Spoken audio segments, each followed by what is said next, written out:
Hay que empezar distinguiendo las partes positivas de la reforma de las partes negativas, así como de aquellas otras que no se entienden bien y que merecen aclaraciones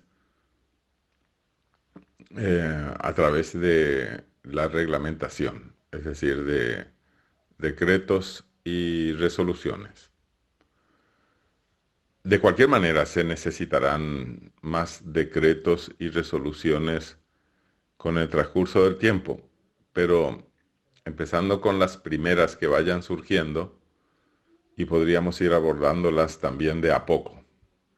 Así como hay que, así como hay que distinguir lo positivo de lo negativo y ver qué es lo que no se entiende bien y mencionarlo expresamente para realizar después las exigencias correspondientes a la Subsecretaría de Estado de Tributación para que vaya firmando los decretos y resoluciones por un lado o para que las amplíe de a una, así como vayamos nosotros sugiriendo cuáles son los puntos oscuros o puntos no claros a dilucidar a través de la reglamentación.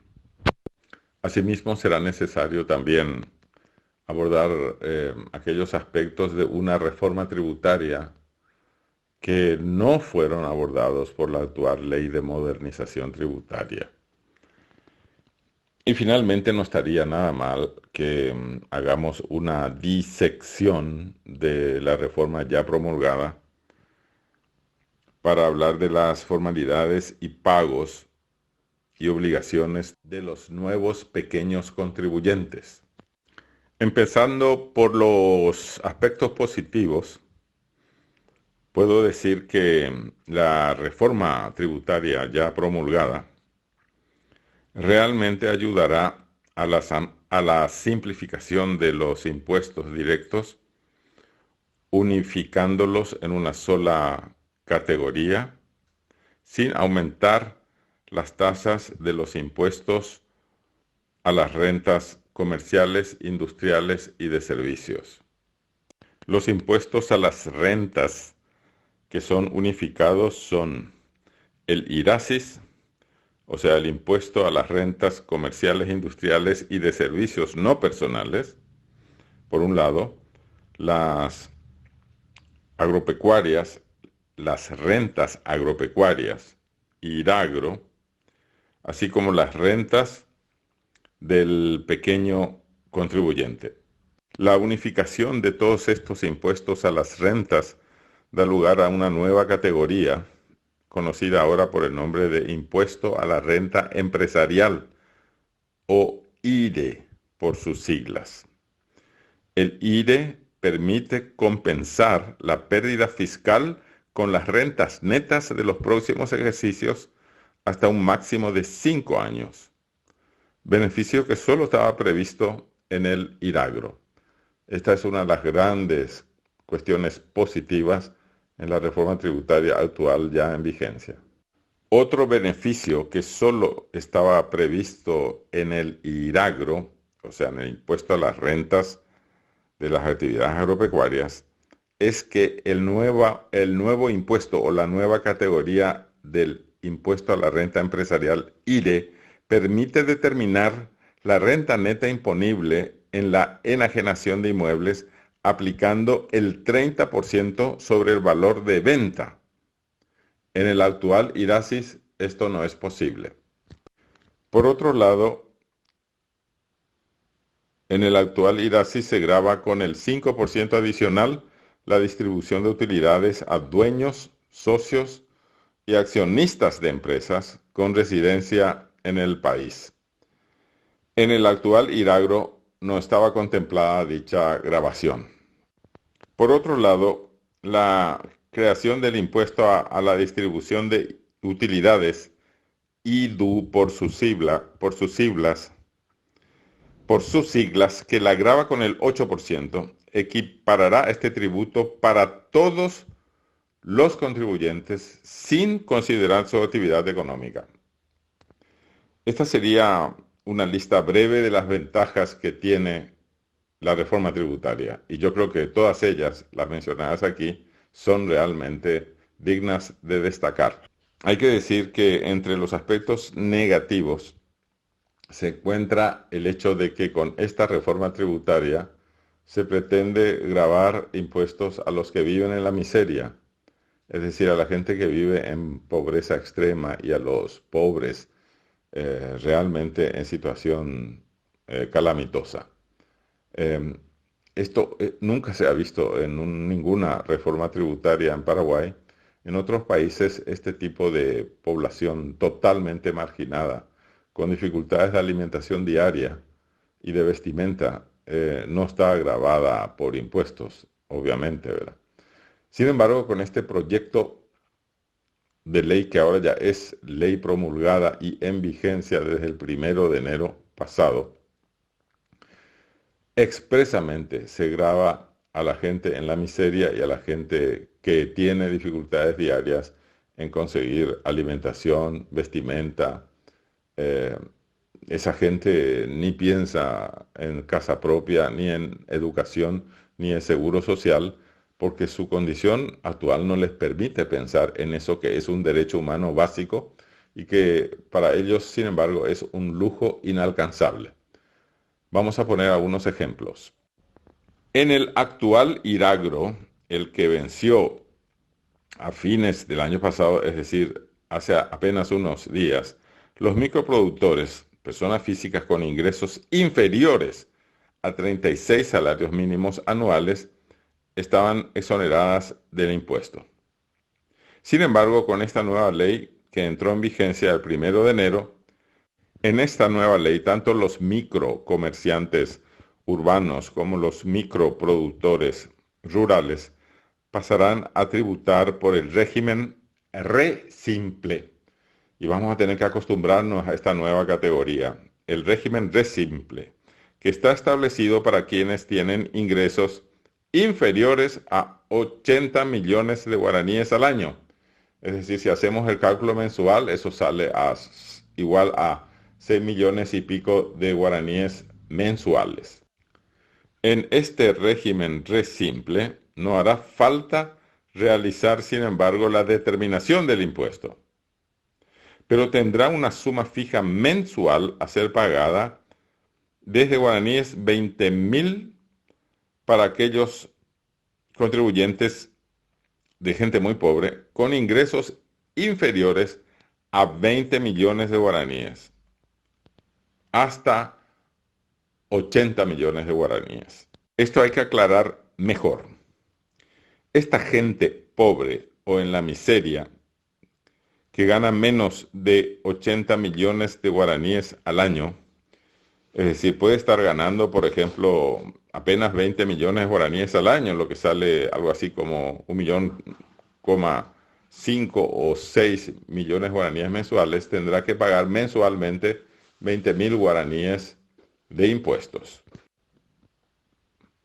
Quiero aclarar también que aquellas personas que ganan de 60 a 80 millones de guaraníes mensuales tendrán que pagar un impuesto de 80.000 guaraníes por mes. Lo que hay que aclarar en estas cuestiones es que tal vez los que estén ganando entre 60 y 80 millones de guaraníes sí están en condiciones de hacer estas formalidades tributarias y sí puedan cumplir con los papeleos del caso, ¿verdad? Pero pensemos en toda esa gente que gana menos de 60 millones de guaraníes al año, ¿verdad? O que gana menos de 20 millones de guaraníes al año. Esa gente no está en condiciones de formular boletas, de ir recopilando cuentas, de hacer sus cálculos y tal. Estamos hablando de gente analfabeta o semi-analfabeta que requiere de educación para salir del analfabetismo o del semi-analfabetismo. Y este es un proceso educatorio que lleva varios años. Eso no se puede lograr de golpe y porrazo. Por eso es que veo que los que redactaron esta reforma tributaria no se ocuparon de entender realmente la situación de la gente que vive en miseria o en extrema pobreza. Esa es una crítica contundente que hay que realizar a esa reforma tributaria que está vigente ahora y sobre todo decir a los que se encargan de ejecutar ese tipo de imposibilidades para gente demasiado carente, que se van a encontrar con graves dificultades. No solamente la gente en pobreza extrema o en miseria para emitir boletas y para juntar documentación y tal, no nos olvidemos que no saben leer, no saben escribir, apenas algunos pueden algo, leer algo o escribir algo. Los que redactaron este proyecto de ley, a ellos no les interesa el bienestar o la educación de la gente en miseria o en extrema pobreza, a ellos les interesa recaudar impuestos de ellos y se van a encontrar con la muy ingrata sorpresa de que eso no va a ser posible. Cambiando ahora de impuestos, lo que hay que decir también claramente es que el impuesto selectivo al consumo en su reforma ha quedado corto. Es decir, no se ha aumentado significativamente la posibilidad de que el Poder Ejecutivo pueda realizar mejoras amplias en las tasas de los impuestos para productos altamente adictivos como, por ejemplo, tabaco y bebidas alcohólicas. Los que están con el exceso consumo de tabaco, apeligrando su vida y el bienestar futuro de su familia, con una alta tasa de mortandad, y los que están consumiendo con exceso bebidas alcohólicas y que terminan con cirrosis, falleciendo también a consecuencias de eso, y dejando también postrada a su familia, no solamente en cuestiones económicas. Eh, Esa gente termina siendo favorecida. Increíble es eso. Se fomenta el consumo excesivo de cigarrillos y de bebidas alcohólicas porque no se cobran más impuestos a esos productos altamente adictivos. Es el colmo. Eso es absolutamente intolerable y sin embargo es ahora ley de la nación. Van a seguir cobrando tasas muy bajas por cigarrillos y por bebidas alcohólicas, estimulando su consumo. Y la única posibilidad que tendrá el Poder Ejecutivo es aumentar un poquito esas tasas en los momentos o en las circunstancias en que el poder Ejecutivo lo considere necesario. Eso es altamente criticable. Otra cosa que hay que criticar es que no se ha planteado ni siquiera la reforma del impuesto inmobiliario rural. No se trata ni se menciona la necesidad de aumentar las tasas del impuesto inmobiliario rural, que se haya atrasadísimo respecto de los precios de mercado. Es cierto que eso es competencia de los municipios, pero la Dirección Nacional de Catastro sigue estando en la jurisdicción del gobierno central. Lo actualmente recaudado por el impuesto inmobiliario rural, que sigue así, es inferior al costo que le ocasiona a la municipalidad, que es la que percibe ese impuesto, la remuneración al funcionario de la municipalidad que realiza el cobro del impuesto. Otra ridiculez o otro absurdo es que el costo impositivo de una hectárea en las zonas más ricas del país anualmente apenas llega o apenas supera el costo de un pasaje urbano en la capital del país. Son dos ejemplos contundentes del por qué hay que actualizar las tasas del impuesto inmobiliario rural y sin embargo con esta reforma ni siquiera se lo ha tocado. Por otro lado, y finalmente, pero no por eso en último lugar de importancia, hay que aclarar que con esta reforma fue eliminada la exoneración que existía en el cobro del IVA a las personas físicas que prestan servicios personales de forma independiente con ingresos brutos inferiores a un salario mínimo en el año civil anterior. Imagínense ustedes, eso significa que a partir de ahora toda esa gente que gana menos del salario mínimo va a tener que pagar también el IVA. En otras palabras, y para acabar con esta larga entrevista ya y no cansar a los televidentes, la reforma tributaria actual es tan larga y tan compleja que realmente no se la puede abordar en menos de 15 o 20 minutos solamente introduciéndose a ella. Y si vamos a analizar las categorías de cada uno de los impuestos, y eso nos llevará varias sesiones. Pero ya es importante haber iniciado este análisis.